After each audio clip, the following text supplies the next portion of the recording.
بسم الله الرحمن الرحيم.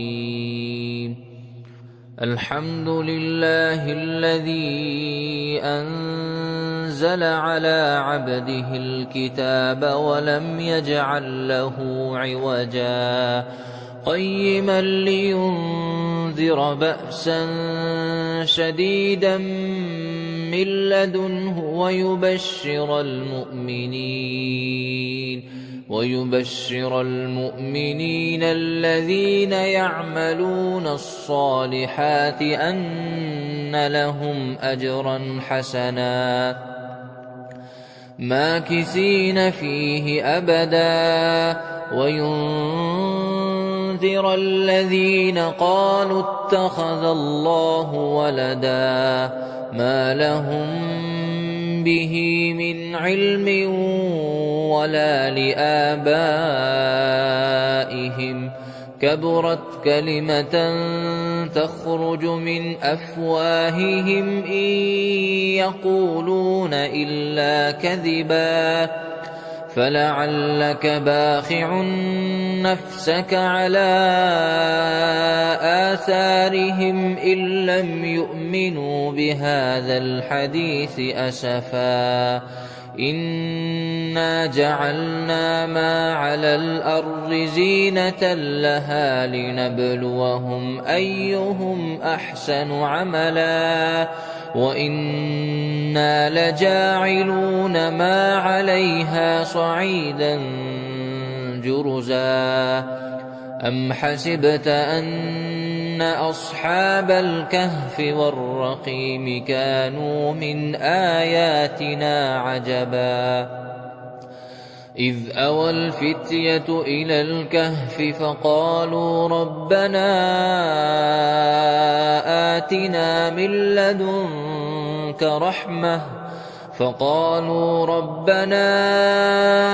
آتنا من لدنك رحمة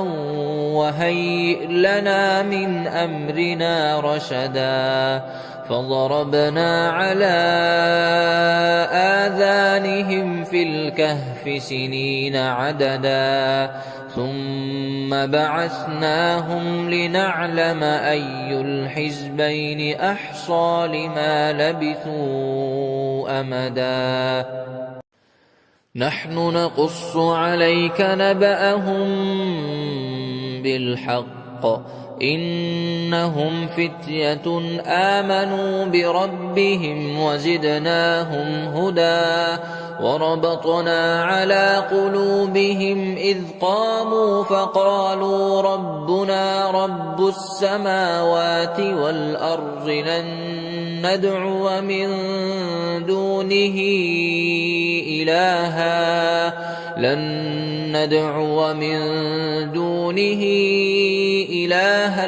لقد قلنا إذا شططا هؤلاء قومنا اتخذوا من دونه آلهة لولا يأتون عليهم بسلطان بين فمن أظلم ممن افترى على الله كذبا وإذ اعتزلتموهم وما يعبدون إلا الله فأووا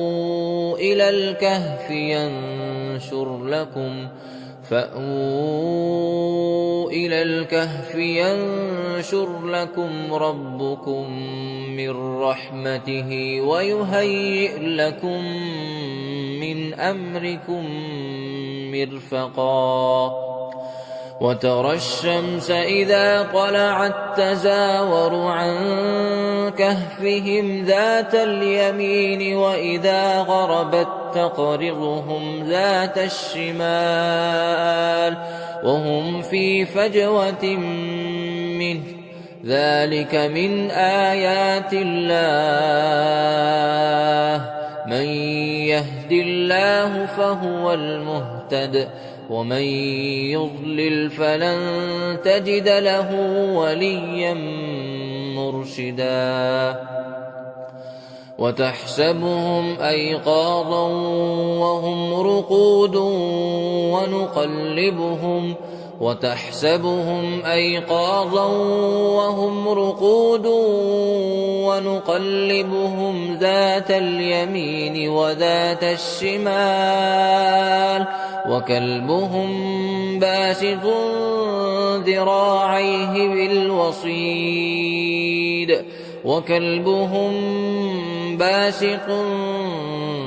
ذراعيه بالوصيد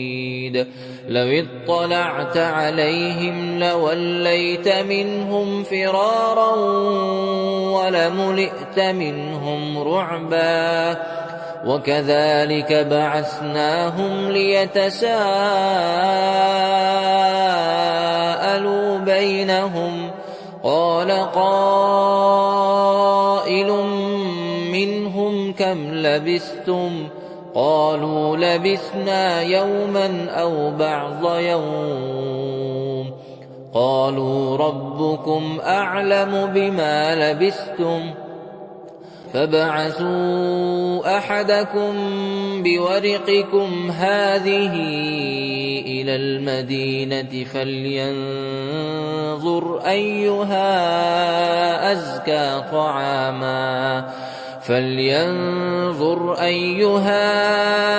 أزكى طعاما فليأتكم برزق منه وليتلطف ولا يشعرن بكم أحدا إنهم إن يظهروا عليكم يرجموكم أو يعيدوكم في ملتهم ولن تفلحوا إذا أبدا وكذلك أعثرنا عليهم ليعلموا أن وعد الله حق وأن الساعة لا ريب فيها إذ يتنازعون بينهم أمرهم فقالوا ابنوا عليهم بنيانا ربهم أعلم بهم قال الذين غلبوا على أمرهم لنتخذن عليهم مسجدا سيقولون ثلاثة رابعهم كلبهم ويقولون خمسة سادسهم كلبهم رجما بالغيب ويقولون سبعة وثامنهم كلبهم قل ربي أعلم بعدتهم ما يعلمهم إلا قليل فلا تمار فيهم إلا مراء ظاهرا ولا تستفت فيهم منهم أحدا ولا تقولن لشيء إني فاعل ذلك غدا إلا أن يشاء الله واذكر ربك إذا نسيت وقل عسى أن يهديني ربي لأقرب من هذا رشدا ولبثوا في كهفهم 300 سنين وازدادوا 9 قل الله أعلم بما لبثوا له غيب السماوات والأرض أبصر به وأسمع ما لهم من دونه من ولي ولا يشرك في حكمه أحدا واتل ما أوحي إليك من كتاب ربك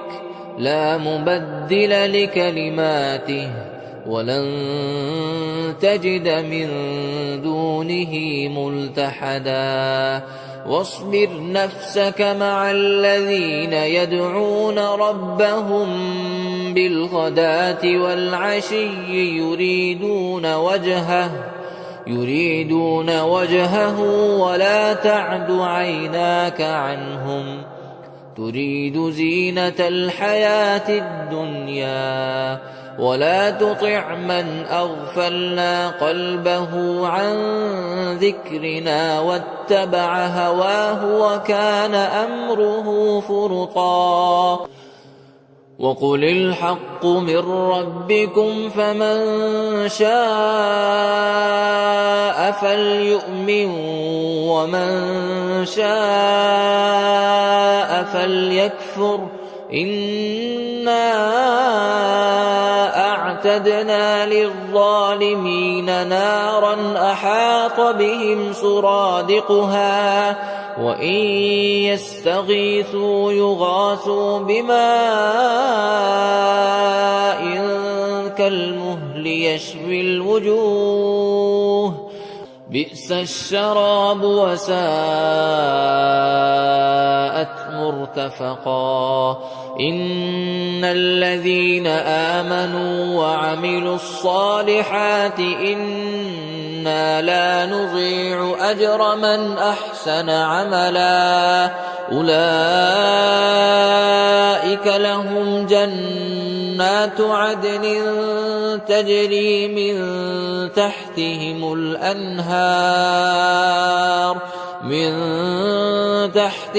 الأنهار يحلون فيها من أساور من ذهب ويلبسون ثيابا خضرا من سندس وإستبرق متكئين فيها على الأرائك نعم الثواب وحسنت مرتفقا واضرب لهم مثل الرجلين جعلنا لأحدهما جنتين من أعناب وحففناهما بنخل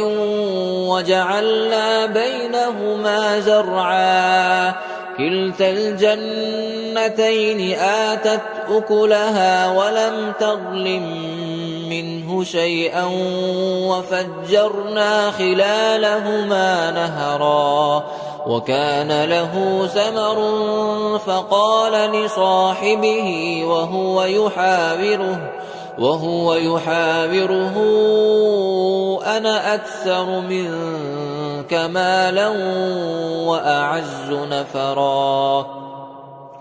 ودخل جنته وهو ظالم لنفسه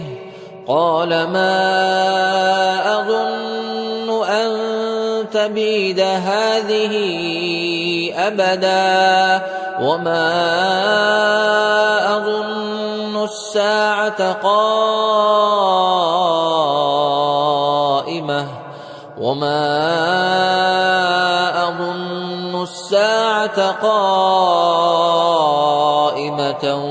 ولئن رددت إلى ربي لأجدن خيرا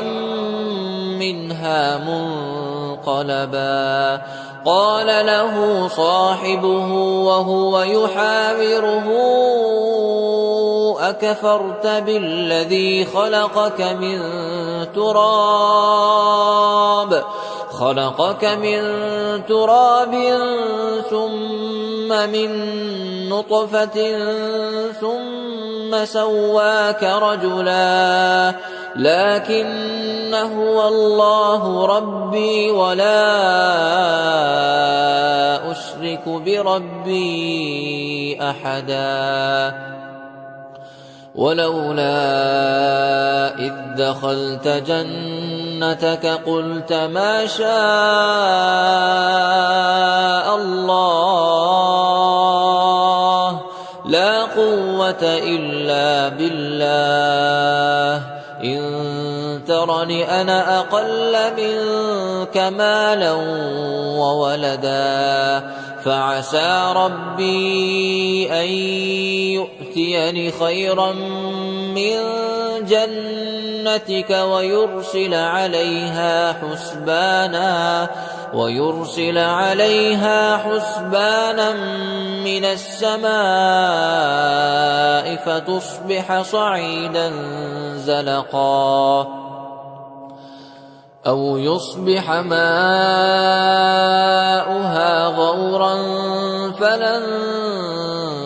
تستطيع له طلبا وأحيط بثمره فأصبح يقلب كفيه على ما أنفق فيها وهي خاوية على عروشها ويقول يا ليتني لم أشرك بربي أحدا ولم تكن له فئة ينصرونه من دون الله وما كان منتصرا هنالك الولاية لله الحق هو خير ثوابا وخير عقبا واضرب لهم مثل الحياة الدنيا كماء أنزلناه من السماء فاختلط به نبات الأرض فأصبح هشيما تذروه الرياح وكان الله على كل شيء مقتدرا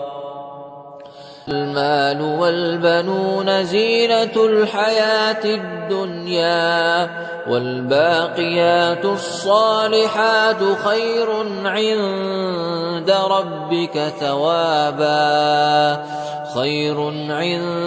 ربك ثوابا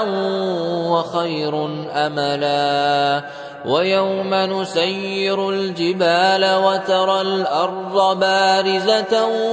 وحشرناهم فلم نغادر منهم أحدا وعرضوا على ربك صفا لقد جئتمونا كما خلقناكم أول مرة بل زعمتم أن لن نجعل لكم موعدا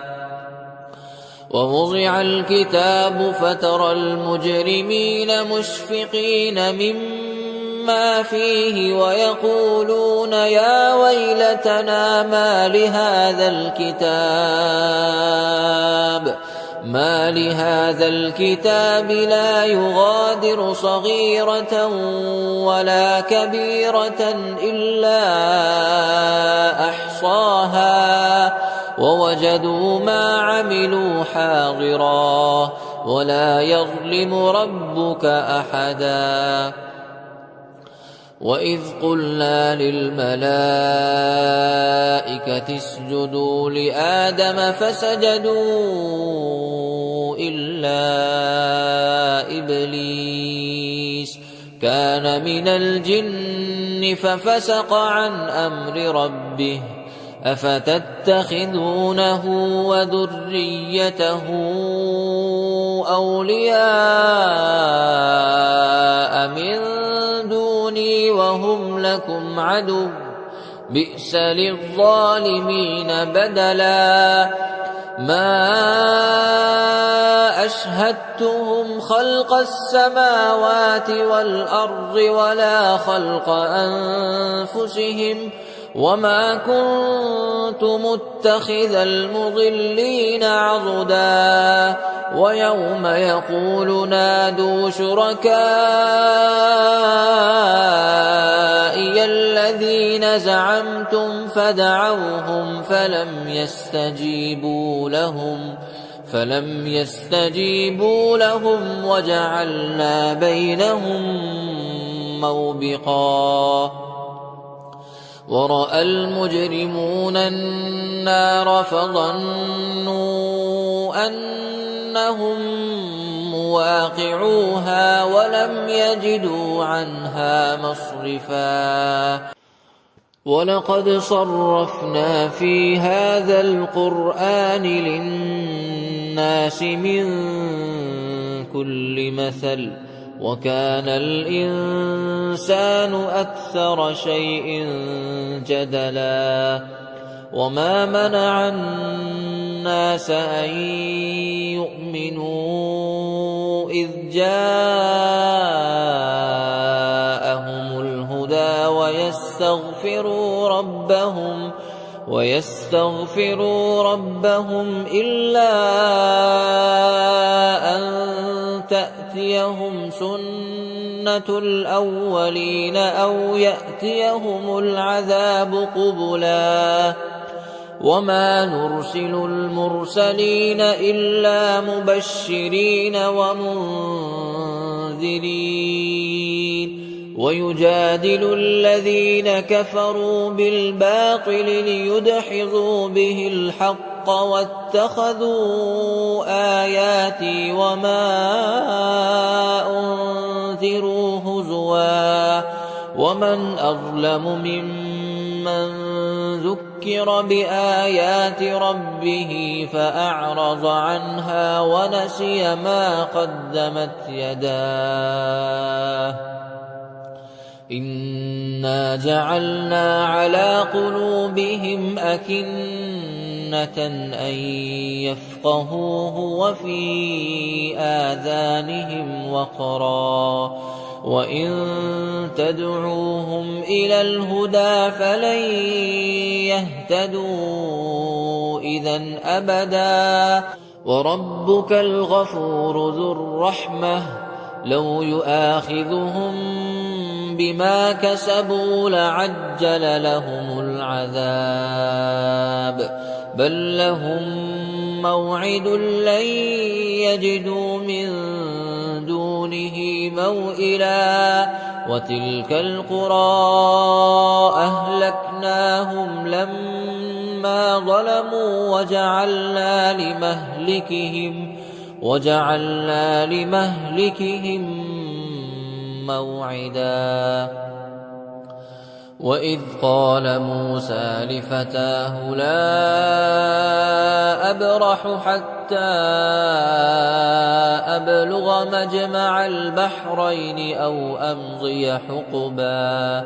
فلما بلغا مجمع بينهما نسيا حوتهما فاتخذ سبيله في البحر سربا فلما جاوزا قال لفتاه آتنا غداءنا لقد لقينا من سفرنا هذا نصبا قال أرأيت إذ أوينا إلى الصخرة فإني نسيت الحوت وما أنسانيه إلا الشيطان أن أذكره واتخذ سبيله في البحر عجبا قال ذلك ما كنا نبغي فارتدا على آثارهما قصصا فوجدا عبدا من عبادنا آتيناه رحمة من عندنا وعلمناه من لدنا علما قال له موسى هل أتبعك على أن تعلمني مما علمت رشدا قال إنك لن تستطيع معي صبرا وكيف تصبر على ما لم تحط به خبرا قال ستجدني إن شاء الله صابرا ولا أعصي لك أمرا قال فإن اتبعتني فلا تسألني عن شيء حتى أحدث لك منه ذكرا فانطلقا حتى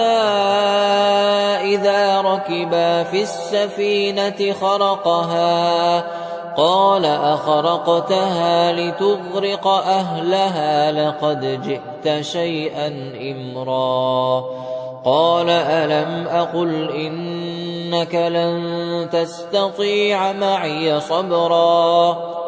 قال لا تؤاخذني بما نسيت ولا ترهقني من أمري عسرا فانطلقا حتى إذا لقيا غلاما فقتله قال أقتلت نفسا زكية بغير نفس لقد جئت شيئا نكرا قال ألم أقل لك إنك لن تستطيع معي صبرا قال إن سألتك عن شيء بعدها فلا تصاحبني قد بلغت من لدني عذرا فانطلقا حتى إذا أتيا أهل قرية استطعما أهلها فأبوا أن يضيفوهما فوجدا فيها جدارا يريد أن ينقض فأقامه قال لو شئت لاتخذت عليه أجرا قال هذا فراق بيني وبينك سأنبئك بتأويل ما لم تستطع عليه صبرا أما السفينة فكانت لمساكين يعملون في البحر فأردت أن أعيبها وكان وراءهم ملك يأخذ كل سفينة غصبا وأما الغلام فكان أبواه مؤمنين فخشينا أن يرهقهما طغيانا وكفرا فأردنا أن يبدلهما ربهما خيرا منه زكاة وأقرب رحما وأما الجدار فكان لغلامين يتيمين في المدينة وكان تحته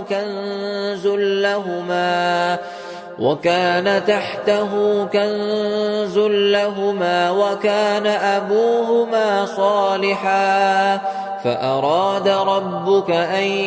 يبلغا أشدهما ويستخرجا كنزهما رحمة من ربك وما فعلته عن أمري ذلك تأويل ما لم تسطع عليه صبرا ويسألونك عن ذي القرنين قل سأتلو عليكم منه ذكرا إنا مكنا له في الأرض وآتيناه من كل شيء سببا فأتبع سببا حتى إذا بلغ مغرب الشمس وجدها تغرب في عين حمئة ووجد عندها قوما قلنا يا ذا القرنين إما أن تعذب وإما أن نتخذ فيهم حسنا. قال أما من ظلم فسوف نعذبه ثم يرد إلى ربه فيعذبه عذابا نكرا. وأما من آمن وعمل صالحا فله جزاء الحسنى وسنقول له من أمرنا يسرا. ثم أتبع سببا حتى إذا بلغ مطلع الشمس وجدها تطلع على قوم لم نجعل لهم من دونها سترا. كذلك وقد أحطنا بما لديه خبرا. ثم أتبع سببا حتى إذا بلغ بين السدين وجد من دونهما قوما لا يكادون يفقهون قولا. قالوا يا ذا القرنين إن يأجوج ومأجوج مفسدون في الأرض فهل نجعل لك خرجا على أن تجعل بيننا وبينهم سدا. قال ما مكني فيه ربي خير فأعينوني بقوة أجعل بينكم وبينهم ردما. آتوني زبر الحديد حتى إذا ساوى بين الصدفين قال انفخوا حتى إذا جعله نارا قال آتوني أفرغ عليه قطرا. فما استطاعوا أن يظهروه وما استطاعوا له نقبا. قال هذا رحمة من ربي فإذا جاء وعد ربي جعله دكا وكان وعد ربي حقا. وتركنا بعضهم يومئذ يموج في بعض ونفخ في الصور فجمعناهم جمعا. وعرضنا جهنم يومئذ للكافرين عرضا. الذين كانت أعينهم في غطاء عن ذكري وكانوا لا يستطيعون سمعا. أفحسب الذين كفروا أن يتخذوا عبادي من دوني أولياء إنا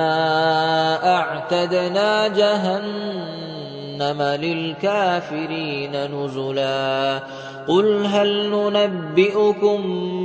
بالأخسرين أعمالا الذين ضل سعيهم في الحياة الدنيا وهم يحسبون أنهم يحسنون صنعا. أولئك الذين كفروا بآيات ربهم ولقائه فحبطت أعمالهم فلا نقيم لهم يوم القيامة وزنا. ذلك جزاؤهم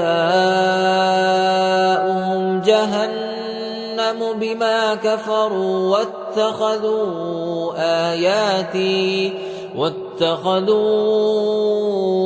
آياتي ورسلي هزوا. إن الذين آمنوا وعملوا الصالحات كانت لهم جنات الفردوس نزلا خالدين فيها لا يبغون عنها حولا قل لو كان البحر مدادا لكلمات ربي لنفد البحر قبل أن تنفد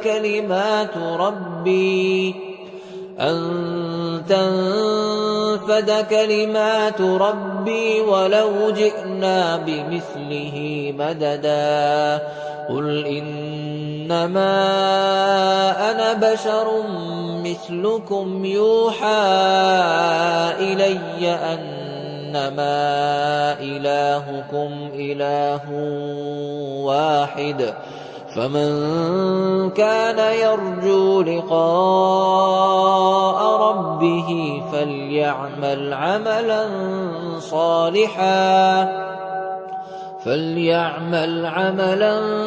صالحا ولا يشرك بعبادة ربه أحدا.